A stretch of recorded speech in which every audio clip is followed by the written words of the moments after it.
দেখা যাও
এই 10 ইন্দ্রিয় 6 রিপুগণকে কি করলেন না হরিনামের দ্বারা কি করলেন না পরিষ্কার করলেন।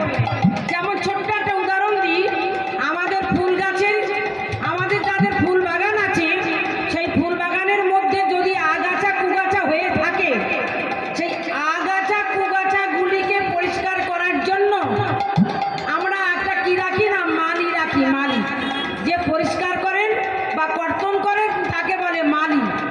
তা আজ আমার গৌর হরি মালি সেজে আমাদের দেহরূপ বাগানের আগাছা কুগাছা পরিষ্কার করবেন। সেই আগাছা কুগাছাগুলি কি? দেহের মধ্যে যে আগাছা কুগাছা এগুলো কি না কাম, ক্রোধ, লোভ, মোহ, মাদ, মাৎসর্য। এগুলিকে কেমন করে পরিষ্কার করবেন না এই ফুল বাগানের মালি সেই হরিনাম মহামন্ত্র দিয়ে কর্ণকুহরের দিয়ে প্রবেশ করে হৃদভূমিতে গিয়ে সেই কাম, ক্রোধ, লোভ, মোহ, মাদ, মাৎসর্য সব পরিষ্কার হয়ে যায়। তা আসুন এই সন্ধ্যাবেলায় আমরা আমার গৌর হরি যে নামের ছুরিকা দিয়ে আমাদের দেহরূপ বাগানে প্রবেশ করে আমাদের কাম, ক্রোধ যে পরিষ্কার করবেন, আসুন সবাই মিলে আমরা একবার মাত্র কৃষ্ণ নাম, গৌর নাম, হরি নাম আমরা করি।